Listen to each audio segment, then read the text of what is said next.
Headliner Nation. If you've been a part of the nation for a while, you know this joke, okay? It's an oldie, but the tight end whisperer is back for week 1 of the NFL season. So we're going to go back to an oldie to kick off the first tight end start-sit video of the year. So Headliner Nation, here it is. Say it with me. It's time to talk about tight ends, the football kind.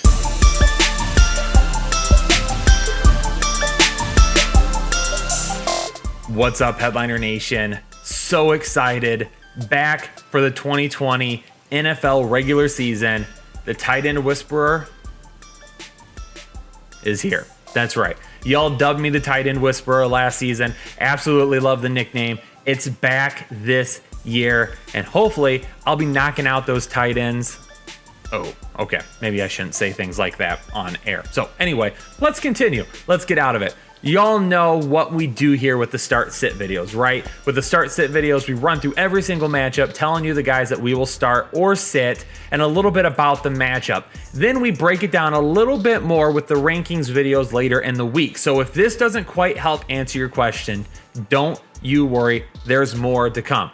But don't forget, if you need guaranteed answers to your questions, because we just can't get to all of them every single week, you can go to Patreon, you can sign up for that pro level tier, and you not only get access to all of our exclusive content on Patreon, but we guarantee you answers to the entire season, no matter how many questions you ask. So keep that in mind.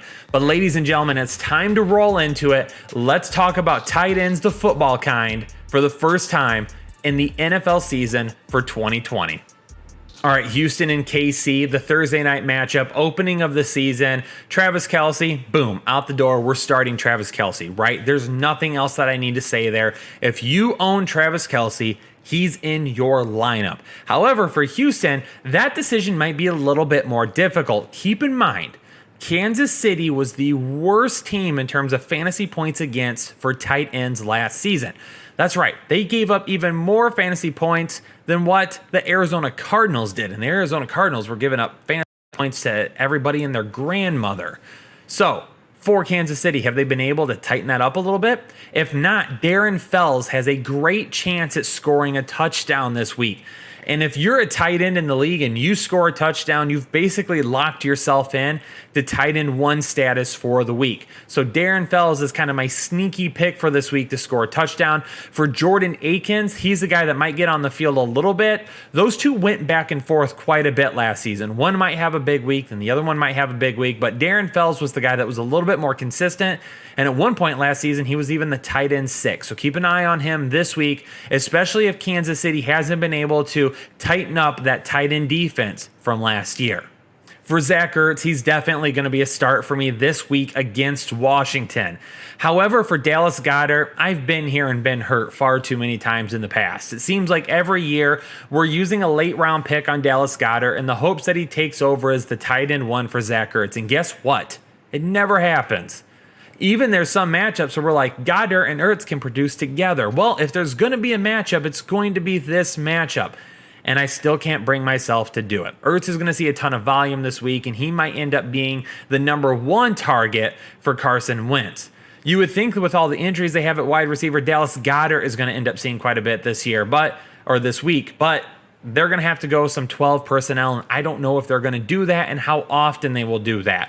So I'll run with Ertz, but I'm going to skip on Goddard. Well, for Washington, they've got a couple of guys, one you've heard of, one you may not have heard of, but I'm not going to be starting either of them. Jeremy Sprinkle, a guy last year, listed him as a start a couple of times because he had a decent matchup, but honestly, never ended up producing. So we're going to skip over Jeremy Sprinkle.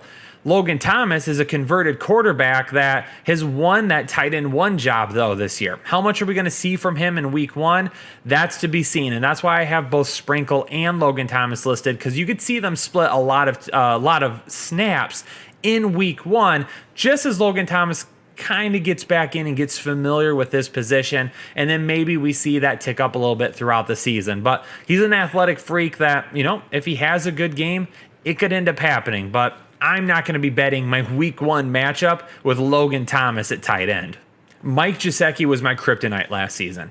It didn't matter what I did with Mike Gesicki. If I listed him as a start, he was a sit. If I listed him as a sit, he was a start. And there's actually a few of you out there in the comments that said, Kyle, I won my weeks because you specifically said do whatever or do the opposite of whatever I say with Mike Gesicki. Because at one point I told you all, I can't get this one right. I never do the opposite. And I know you won some weeks because of that. So good job listening to me, even though I told you not to listen to the advice that you should listen to. Okay, that doesn't make any sense. But Mike Gesicki, for me this week, it's going to be a start. They're going to pass a little bit against this team, and I don't expect too much from the passing game on the outsides. These cornerbacks from New England are so good. Gilmore is going to have Parker on lockdown more than likely. Well, with Gesicki, he's going to be running out of the slot a little bit. He's going to be lining up on the line of scrimmage a little bit. This was a connection. He started to ramp up a little bit at the end of last season, so expect him to have that breakout performance that a lot of us were looking for, especially if he's out in the slot. Because there might be so much attention to the wide receivers from the cornerbacks, Gesicki could find himself in some good opportunities. For New England, they've got a couple of guys. I'm going to be passing on them both. Ryan Izzo, I'm going to be passing on. Devin Asiasi, I like this kid, okay? He's a former Michigan guy. He ended up transferring and going to UCLA. Kind of got lost in the shuffle there a little bit, and then come out, looked pretty good at the combine. His draft stock climbed a little bit. New England ends up tabbing him. He's a really athletic guy, and they're having a lot of issues at wide receiver potentially. All right, they've cut Mohamed Sanu. You've got Jacoby Myers. You've got N'Keal Harry, the former first-round pick that just didn't do a whole lot last year. So at some point, he could end up helping. But, rookie tight ends, they don't do much of anything. Evan Ingram is really the only rookie tight end in recent memory that came out and just went gangbusters in his rookie year, okay? So don't expect that. Expect some up and down performances. Expect some decent weeks from Devin Asiasi. Not this week, though, against Miami. Green Bay and Minnesota. Green Bay's got 3 tight ends that could potentially see snaps this week. And because of a potential rotation, I'm not going anywhere near them. They've got Mercedes Lewis. They have Robert Tonyan, Jay Sternberger. These are the 3 guys that they currently have listed on the depth chart. I'm not going near any of them this week. Jay Sternberger was a guy that was really looked at as being a breakout candidate for this year for those of you waiting to go tight end late. And then all of a sudden we hear it sounds like Robert Tonyan might be the guy that's going to be starting there instead. So I'm just going to skip on all three of them this week. And unfortunately, I got to say the same thing about Minnesota. I like Kyle Rudolph and Irv Smith Jr. I think both of these guys can be super productive. However, not when they're on the field together, and not when they're going to potentially be splitting some snaps and targets and things of that nature. So I want to see how it plays out. They paid Kyle Rudolph to stay in town. If you thought that they were just going to hand the keys over to Irv Smith Jr., they probably wouldn't have re-signed Kyle Rudolph. But with that being said, Irv Smith Jr. is a guy that is a little bit better of a receiving weapon than what Kyle Rudolph is. And Kyle Rudolph's a pretty good tight end. So we'll see what happens, but I got to see this in week 1, and I need to understand what they're going to be doing with these splits and how they're going to be working with these tight ends. So stay tuned to this team. For week 1, I'm going to list them both as sits. However, in the future, Irv Smith Jr. has a true opportunity to become a weekly start for me. I got to see it first. All right, Headliner Nation, say it with me. Indianapolis and Jacksonville, we're going to be starting Jack motherfucking Doyle. That's right. The man Jack Mother and Doyle is going to be a start for me this week. Could end up seeing a ton of targets from Phillip Rivers. Phillip Rivers, a guy that has targeted his tight ends often in the past. Doesn't have a set-in-stone wide receiver 2 yet. So you know what? To make up for it, it's going to be Jack Doyle. We've seen Jack Doyle handle over 100 targets in a season before. He could end up seeing it again this year. Tyler Eifert. Okay, this is a tricky one. Okay, I'm kind of feeling Tyler Eifert in Jacksonville right now. I've been slow to come around, and I've been a little bit worried about his injury history, his profile of injuries that he's had in the past. I'm going to list him as a sit this week. But if he scores a tight end, or if he scores a touchdown, he becomes a top 12 tight end for the week. And that could really happen. But once again, it's early in the season. These guys haven't had a preseason. We're going into this a little bit more blind than what we have in the past. If we had a preseason with Tyler Eifert, and I'd seen a little bit of him in this offense, I might have him listed as a start this week. But this week, again, I'm going to play it safe. Not really interested in listing him as a start because I think he's going to have that touchdown to pull that off. The Chicago Bears have 975 tight ends listed on the depth chart, and I'm not interested in starting any of them. In fact, you could say I've got 99 tight ends, but starting them isn't a problem. I know I just screwed up Jay-Z there, but my condolences to him and me butchering his music. However, I'm not going anywhere near it. I don't want any part of that situation. Even the veteran Jimmy Graham isn't enough for me to start. I mean, if he can't succeed in Green Bay with Aaron Rodgers, he's not going to succeed in Chicago with Mitch Trubisky. Okay? Not going to happen. He's past that prime of his career. TJ Hawkinson, though, let's fire him up. The dude's looked awesome in camp. He's back from that injury. Wasn't great last season. However, one of the things that make tight ends, kind of push out that progression is learning the playbook and their blocking ability. A lot of times they get pulled off the field because of their blocking ability. With TJ Hawkinson, that's not an issue, though. He's one of the best blocking tight ends in the league, and he was one of the best blocking, if not the best blocking tight end coming out of college. So because of that, that helps speed up that progression a little bit. So even though I was down on him last year and he didn't end up delivering outside of week 1, this year, I'm on board with him as a top 12 tight end. I'm going to list him as a start against Chicago. Las Vegas against Carolina. Darren Balls to the Waller. We've got him in our lineups, okay? He's a top 6 tight end this year. Probably going to be passing the ball a little bit. Had a ton of volume last year, and even though he's going to be missing out on some of that volume, his efficiency should go up a lot more because now he's got wide receivers on the outside to actually stretch the field and help take pressure off of him in the passing game. So Darren Waller, definitely going to be a start for me this week against Carolina. And then on the flip side of that, the newly signed Jason Witten, who's been with him this offseason, we're going to go ahead and skip on him, okay?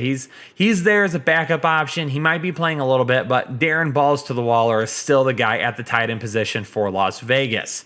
However, on the other side of the ball, we don't have too much to do over there, right? We're going to be having the Carolina Panthers. I like Ian Thomas, but the dude hurt his foot last week. We haven't heard a whole lot about him since then. He did get back on the field and practice a little bit. I'm not ready to roll with him this week. If you drafted Ian Thomas, you did it as kind of a late round flyer. And I told everybody this year he could end up being a league winner because we look at league winners and define them by guys that can far out produce their ADP. And while I still think that's possible, I'm not betting on it in week 1. Ian Thomas is going to be a guy that I'm going to hold off on for this week. For the New York Jets and the Buffalo Bills, Chris Herndon, I'm going to list him as a start this week. And that's because the wide receiver position in New York is basically down for the count right now. Okay. They're not looking too good. Perryman's had issues. Mims has had issues. I'm going to go with Chris Herndon and that Sam Darnold connection. Okay. He didn't play a whole lot last year, but during his rookie season, he looked really good at times. So Chris Herndon could end up taking another step forward. I'm going to list him as a start this week. I think he's a serious threat to score a touchdown. On the other side of the football, I'm going to go ahead and roll with Dawson Knox on the bench. Okay, a little bit of a trickery there. Dawson Knox, I don't mind Dawson Knox. He's an athletic tight end, but the big plays are going to go to the outside this year. I liked Dawson Knox a little bit more if they had not went out and got Stephon Diggs, but for me, I'm going to go ahead and skip on him. He's a little too boom or bust for me. Definitely can be a guy that could have some big weeks, but I don't think it's this week against the Jets. For Cleveland and Baltimore, lock in Mark Andrews. Definitely going to be starting Mark Andrews this week. He's my tight end 3 on the season and a guy that I have told everybody it would not be surprising if he did finish as the tight end 1. He's a guy that had half as many snaps as Travis Kelce last year, and he had exactly as many snaps as Hayden Hurst. So there's a very high ceiling on Mark Andrews this year. So Mark Andrews, yeah, we're going to lock him in. However, the big name signing for the Cleveland Browns and Austin Hooper, he's going to be a sit for me this week, unfortunately. A lot of people like him because of his breakout last year in Atlanta. However, I have covered that in detail this year, and I said part of that was because of that run game being inefficient for Atlanta and having to use the short passing game, where Hooper excelled over the middle of the field, is the way to combat that and really pick up some of those short yardage situations. I'm not sure if they're going to launch it that way with Cleveland. So for me this week, I'm going to go ahead and list him as a sit because I think we have some higher upside plays than what Austin Hooper may be. And for David Njoku, no, that ship has sailed. Unless he gets traded somewhere, he's going to continue to be a sit for the year unless something were to happen to Austin Hooper, and we're not even going to think that way right now. When Seattle travels to Atlanta this week, I'm going to have both of their tight ends listed as a sit. Will Dissly and Greg Olsen.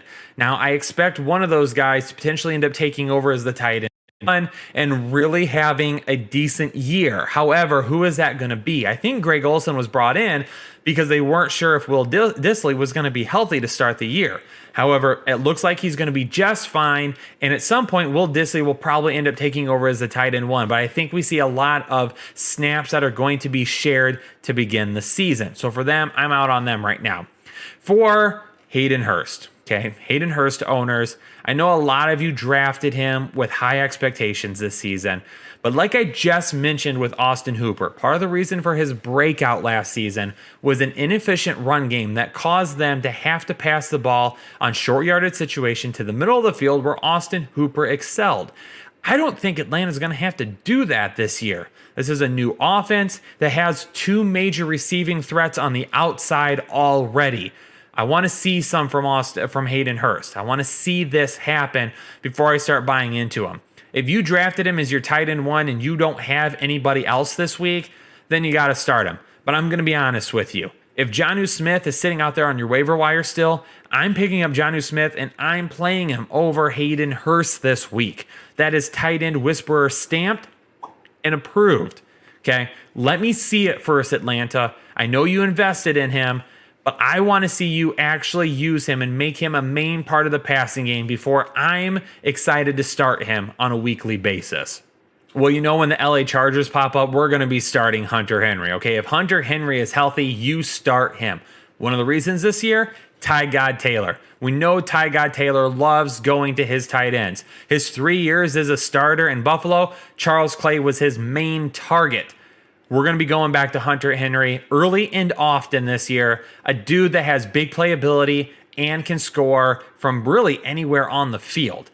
This is a guy that has a little bit of pep in his step, a little bit of speed, a big play guy, and a red zone target. So expect Hunter Henry to have a decent week this week.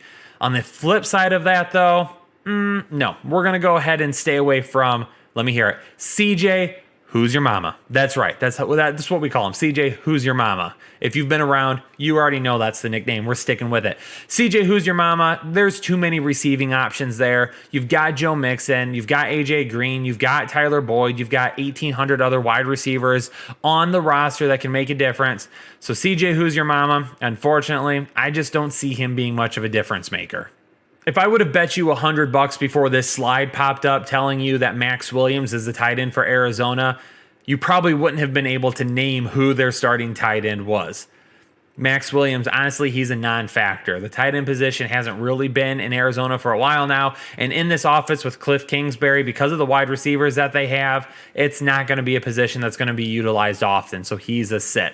However, George Kittle, he's a definite start. Why is that? Well, number one, he's George Kittle. Number two, San Francisco doesn't have anybody else. That's right. George Kittle is going to see 415 targets this week, a new league record, and he's probably going to catch 400 of those for anywhere between 500 and 600 yards. Who knows, okay? Okay, those don't really add up. That's super inefficient yardage right there, so horrible math on my part. But again, you own George Kittle, you start George Kittle. I'm ready this week to see a Gronk smash. That's right. Gronk's going to find the end zone this week. We're going to see the big old spike out of him that we haven't seen in over a year. And this Tampa Bay offense is going to put up a ton of points this week. So Rob Gronkowski is going to be a start for me. OJ Howard, I kind of thought about it a little bit because I thought to myself, OJ Howard might have the potential for a big time touchdown as well. But if Chris Godwin's going to get his, if Mike Evans is going to get his, if they're going to try and get Leonard Fournette into the game a little bit, keep Ronald Jones in the game a little bit, if Rob Gronkowski is going to get his, that's a whole lot of mouths to feed. I don't think there's enough minutes in a game to get that many people the ball. So OJ Howard, he's going to be a sit for me. Jared Cook, though, I'm going to go ahead and start Jared Cook.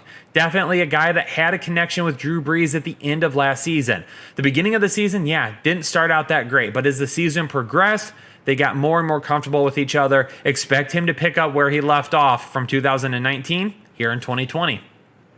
Sunday Night Football, Dallas and the Los Angeles Rams. For Dallas, we're not going to start Blake Jarwin. Again, I didn't have an issue with Blake Jarwin until they drafted CeeDee Lamb. if Zeke is going to get some, if Cooper is going to get some, if CeeDee Lamb is going to get some, and if Gallup's going to get some, there's not enough left over for Blake Jarwin. So more times than not, Blake Jarwin's going to get left out. Maybe in like the right spot, I start Jarwin this year, but it's going to have to be a prime matchup for me to do that. For the Los Angeles Rams, this has been kind of a hot topic this offseason. I will go ahead and start Tyler Higbee here in week 1 and sit Gerald Everett. Tyler Higbee, yes, I think he's going to be the guy, the main guy. But don't let that fool you. Gerald Everett is still going to be used, and he's going to be on the field an awful lot. So I'll roll with Higbee this week. But keep in mind, he is a guy that I have already listed as a big name to avoid for this season. I am worried about his ceiling, and we're going to be able to tell here in week 1 just how worried we should be. I've got a couple starts here in the Pittsburgh and Giants matchup. For Pittsburgh, I'll start Eric Ebron. I think he's going to find the end zone this week against the Giants, team that didn't quite do well against the tight end last year, but who did they do well against last year? On the flip side, Vance McDonald, we're going to leave Vance McDonald out. I do think he sees a few targets. I do think he gets on the field a little bit, and Ben Roethlisberger might go back to him because him and Roethlisberger are pretty comfortable with each other.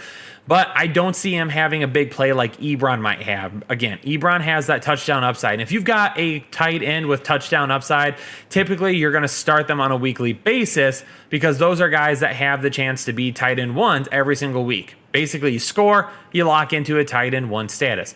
Evan Ingram, I'm going to preach it and preach it and preach it. If the dude is healthy, you put him in your lineup. If the dude is healthy, he's a top 5 tight end. If the dude is healthy, he produces. Well, he's healthy right now, and I think Daniel Jones is going to look his way quite a bit and a pretty favorable matchup for him.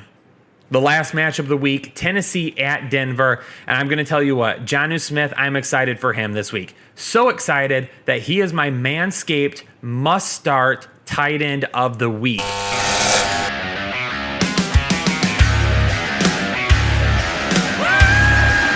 We're sponsored by Manscaped this year. Don't forget that. Head over to manscaped.com. Use code word headliners. All capital letters, and you can get 20% off of your entire order. That's right, manscaped.com, code word headliners, and get yourself some awesome materials from Manscaped. But again, over on Patreon this week, I broke down Jonnu Smith against the Denver defense and really what it is about their defensive philosophy and alignment that is going to allow Jonnu Smith to smash this week. So get ready for it. I'm definitely going to have him in my lineup. On the flip side, Noah Fant, I'm going to go ahead and start him this week too. I've been a little bit down on him this offseason. I get it. However, in this matchup, I think he could end up being the number 2 guy for Drew Lock this week. If that Denver defense is getting, if that Tennessee defense is getting after Drew Lock a little bit, his second guy to look at after Cortland Sutton will probably be Fant. And with Jerry Jeudy, again, being a rookie and being maybe a little bit still raw in that offense, Hamler maybe being out, not doing anything this week, Noah Fant could end up being that number 2 target this week. And really all it's going to take from him is a big play. So I'm going to start Noah Fant in week 1 against Tennessee. There you go, Headliner Nation. There you have it. My week 1 start and sits at the tight end position. Don't forget, we're going to break all of it down even more with our rankings videos as well. So if this didn't help answer your questions, it probably still gave you some good information. And then our rankings episodes will really help seal the deal for you. Headliner Nation, appreciate you tuning in. Do me a favor, if you appreciate the content, hit that like button.